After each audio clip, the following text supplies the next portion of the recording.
इस वक्त ही बड़ी हेडलाइंस पर हमने नजर डाली, लेकिन चलिए रुक कर लेते हैं ग्लोबल बाजारों का, किस तरह के संकेत वहां से मिलते हुए नजर आ रहे हैं। और सबसे पहले अमेरिका की बात करेंगे तो देखिए यहाँ पर सपाट और गिरावट के साथ शुक्रवार के सेशन में कारोबार होता हुआ दिखा और निक्केई में भी फिलहाल गिरावट ही नजर आ रही। गिफ्ट निफ्टी की बात करें तो यहाँ पर भी 175 अंकों से ज्यादा की गिरावट इस वक्त देख सकते हैं आप। लेकिन ओवरऑल ग्लोबल बाजारों से किस तरह के संकेत यहां पर मिल रहे हैं और कौन से बड़े ट्रिगर्स आज हमारे बाजारों के लिए काम करेंगे, इस पर पूरी डिटेल्स के साथ हमारे सहयोगी अभिषेक सत्यव्रतम इस वक्त हमारे साथ जुड़ गए हैं। गुड मॉर्निंग अभिषेक, बताइए किस तरह के संकेत यहां पर ग्लोबल बाजारों से मिल रहे हैं। तृप्ति, गुड मॉर्निंग। देखिए, जो टैरिफ वाला जो संकट था जिसने ग्लोबल बाजारों को काफी ज्यादा परेशान किया, वो फिर से थोड़ा लौटता हुआ दिखाई दे रहा है, क्योंकि अमेरिकी राष्ट्रपति डोनाल्ड ट्रंप ने नई धमकी दी है नेटो कंट्रीज को। 8 देश हैं उनके निशाने पर और उन्होंने ये कहा है कि अगर ग्रीनलैंड अमेरिका को नहीं बेचा गया तो वो 8 देशों पर टैरिफ लगाएंगे और ये टैरिफ होगा 25% तक एडिशनल, और ये 1 फरवरी से 10% टैरिफ और उसके बाद ये टैरिफ बढ़ के हो जाएगा 1 जून को 25%। कौन से देश उनके निशाने पर हैं आपको बता दें कि Greenland, Norway, Sweden, UK, Germany, France, Netherlands और फिनलैंड, ये 8 देश हैं जो डोनाल्ड ट्रंप के निशाने पर हैं और बार बार वो प्रेशर बना रहे हैं, बार बार अपने टूल्स इस्तेमाल कर रहे हैं ग्रीनलैंड के एनेक्सेशन को लेकर। तो देखते हैं अब थोड़ा सा ना तनाव की स्थिति है पूरे ग्लोबल बाजारों में, और ये अमेरिका के बीच में और यूरोप के बीच में, जो अब तक लग रहा था कि ठीक है कम से कम इन दो ईयू के बीच में और यूएस के बीच में सब कुछ ठीक है, अब वहां पर भी थोड़ी तनाव की स्थिति पैदा हो रही है और उसके चलते हम देख रहे हैं कि आप देखिए अमेरिकी फ्यूचर्स में भारी गिरावट है। डाउ फ्यूचर करीब 300 अंक नीचे है, नैस्डैक फ्यूचर की बात करें करीब 250 अंकों की गिरावट है और S&P फ्यूचर करीब 50 अंक नीचे आपको कारोबार करता हुआ दिखाई देगा। शुक्रवार का भी जो सत्र रहा वहां पर हमने देखा कि अमेरिकी बाजार कमजोरी रहे, उतार चढ़ाव के साथ कारोबार हुआ और डाउ 83 अंक गिर के बंद हुआ। नैस्डैक की बात करें तो करीब 15 अंकों के आसपास की गिरावट हमने नैस्डैक में देखी।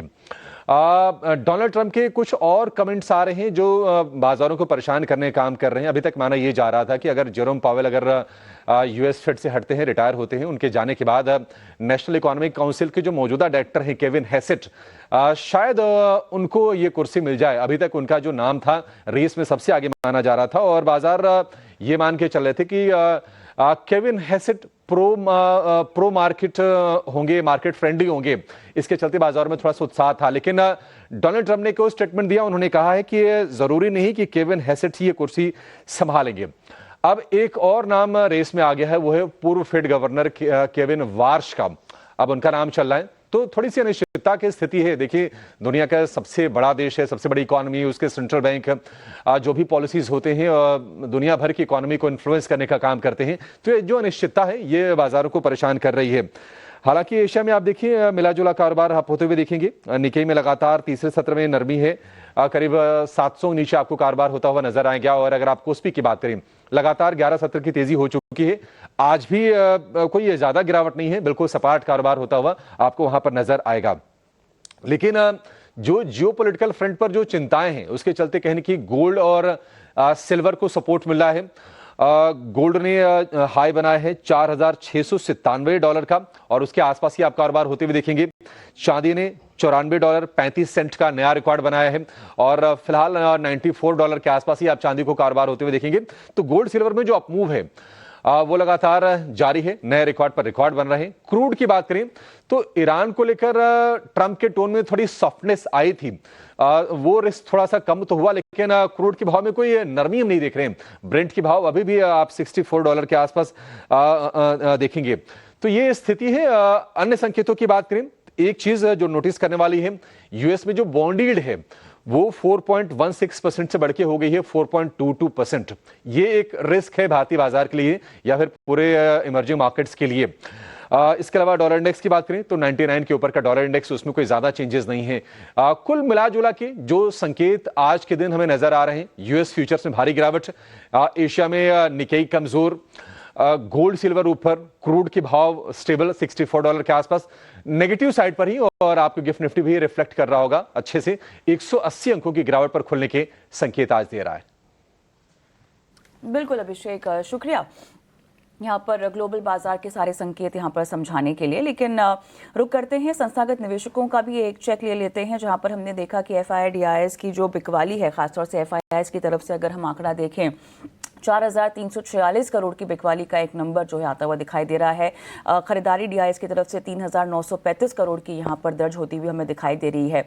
लगातार बिकवाली का सेशन विदेशी संस्थागत निवेशकों की तरफ से और घरेलू बाजार में हम देख रहे हैं कि DIIs यहाँ पर खरीदारी कर रहे हैं, लेकिन इंडेक्स फ्यूचर्स अगर FIIs की देखें 1525 करोड़ की यहाँ पर खरीदारी होती हुई, इंडेक्स ऑप्शन में 17,173 करोड़ की, स्टॉक फ्यूचर्स अगर आप देखें 285 करोड़ की खरीदारी का आंकड़ा यहाँ दर्ज हो रहा है। स्टॉक ऑप्शंस में FIIs की तरफ से 18 करोड़ का एक आंकड़ा खरीदारी का दर्ज होता हुआ दिखाई दे रहा है। लगातार 9 जनवरी से अगर हम देखें तो बिकवाली ज़्यादा है, खासतौर से 14 और 16 जनवरी को आंकड़ा जो है लगभग हम देख रहे हैं 4,200 के पार जाता हुआ। खासतौर से 14 तारीख को अगर आप देखें तो 4,781 करोड़ की एक बिकवाली का नंबर, और उसके बाद 16 जनवरी को भी हम देख रहे हैं 4,346 करोड़ का एक बिकवाली का नंबर आता हुआ दिखाई दे रहा है। जरा DIIs के आंकड़े भी लेकर आते हैं खरीदारी के, जहां पर 9 और 12 जनवरी को लगातार हम देख रहे हैं 5,500 करोड़ के ऊपर की खरीदारी हुई है, और उसके बाद 14 जनवरी को 5,217 करोड़ की। तो दमदार बिकवाली भी यहां पर घरेलू बाजार में घरेलू संस्थागत निवेशक जो है वो करते हुए दिखाई दे रहे हैं। लेकिन बाजार का लबोलुबाब और सेटअप आपको आज के लिए कैसे समझना चाहिए ताकि आप रणनीति सही बैठा सके, बना सके? हमारे साथ अरिहंत कैपिटल के रत्नेश गोयल जुड़ चुके हैं चर्चा में। रत्नेश, हाय, गुड मॉर्निंग और हैप्पी मंडे। उम्मीद तो यही है, हालांकि गिफ्ट निफ्टी जो है हमें 180 अंकों की कमजोरी के खुलने के आसार यहाँ दिखा रहा है, लेकिन ओवरऑल पिछला हफ्ता और उसी के कॉन्टेक्स्ट में जितनी डेवलपमेंट्स हुई हैं जियो पॉलिटिकल तरफ से अगर हम देखें, हमारे बाजारों के लिए ट्रिगर बहुत ज़्यादा अहम है, क्योंकि हमारे घरेलू फ्रंट पे बहुत एक्शन है। नतीजे भी यहाँ पर आते हुए अब दिखाई दे रहे हैं लगातार। जो नतीजे शनिवार को आए थे, शुक्रवार को बाजार बंद होने के बाद आए थे, उन सब का इम्पैक्ट जो है आज हम देखेंगे। तो क्या बहुत स्टॉक स्पेसिफिक एक्शन डोमिनेट करेगा आज बाजार को, रत्नेश? हाय, गुड मॉर्निंग कविता, सभी दर्शकों को नमस्कार। और बिल्कुल हैप्पी मंडे। अभी मॉर्निंग में तो नहीं बोलता, बट हाउस के यहाँ आफ्टरनून या बंद होते होते थोड़ा सा हमको बाजार में थोड़ा सा रिकवरी देखने को मिले। तो जिस तरह से हम कंटिन्यू बोल रहे हैं कि 25,550, 25,500 काफी इंपॉर्टेंट सपोर्ट लेवल रहेगा क्लोजिंग बेसिस पे। यहाँ पे 100 डे मूविंग एवरेज आता है जो कि राइजिंग है थोड़ा सा, तो मुझे ऐसा लगता है कि वो अगर होल्ड करेगा तो थोड़ी सी यहाँ पे एक उम्मीद जगेगी रिकवरी की। ऊपर में जिस तरह से हम बोल रहे हैं 25,820, 26,000 निकालना बहुत मुश्किल रहेगा बाजार के लिए, क्योंकि हम लास्ट वीक से बोल रहे कि रिजल्ट सेशन में जा रहे हैं, तो रिजल्ट सेशन में जाने से थोड़ा सा ऐसा लगता है कि थोड़ा सा कंसोलिडेशन यहाँ पे देखने को मिलेगा। स्टॉक स्पेसिफिक जिस तरह से आपने जिक्र करा वो जरूर मोमेंटम रहेगा, तो थोड़ा सा ध्यान रखना रहेगा कि निफ्टी में हमने पहले भी बोला था कि निफ्टी थोड़ा सा underperformance compare to the bank Nifty, वो हमने देखने को मिला। बैंकिंग स्टॉक्स में अच्छी तेजी देखने को मिल रही, तो मुझे ऐसा लग रहा है कि कहीं ना कहीं बैंक निफ्टी से वापस एक सपोर्ट हमको देखने को मिल सकता है बाजार में। 59,850, 59,600 ये एक अच्छा लेवल रहेगा जहाँ पे एक बार ट्राई करना चाहिए खरीदारी के लिए।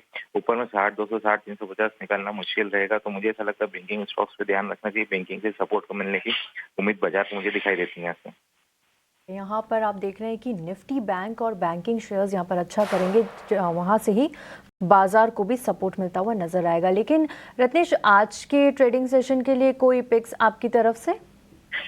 हाँ बिल्कुल, बाजार को देखते हुए मुझे एक बाय एक सेल दिखता है। जिस तरह से मैंने बैंकिंग का जिक्र करा, तो बैंकिंग में मुझे यहाँ पे स्टॉक PSU स्पेसिफिक PSU में अच्छी तेजी दिखाई देती है। 152 रुपए का स्टॉप लॉस है, 166 रुपए का टारगेट यहाँ पे बैंक इंडिया में मुझे आता हुआ दिखाई दे रहा है। बाय करने की सलाह रहेगी। थोड़ा सा नीचे खुलता हुआ बाजार दिखाई दे, नीचे मिलता तो थोड़ा सा फेवरेबल रहेगा। और यहाँ पे डिक्सॉन में लंबे समय से सेलिंग दे रहे हैं, इसमें नया एक ब्रेकडाउन देखने को मिल रहा है। 10,780 का स्टॉप लॉस लगा के जो टारगेट आ सकता है 10,650 का।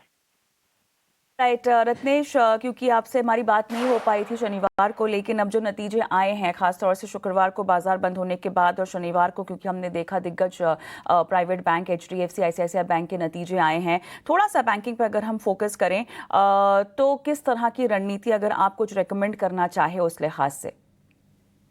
हाँ बिल्कुल, मैंने इसे स्टार्टिंग में कहा था कि बैंकिंग से मुझे आउट परफॉर्मेंस थोड़ा सा दिखाई दे रहा है। तो PSUs बैंक में मुझे जरूर देखना रहेगा। जरूर HDFC बैंक, ICICI बैंक के नतीजे आए हैं, पर मुझे ऐसा लगता है कि इतना ज्यादा जो मूवमेंट दिखेगा PSUs बैंक में रहेगा। Bank India, union bank, Canara bank, SBI, तो इन पे थोड़ा ध्यान रखना चाहिए कंपेयर कि ना कि थोड़ा सा प्राइवेट बैंक से मुझे थोड़ा सा उम्मीद अभी कम दिखाई दे रही है।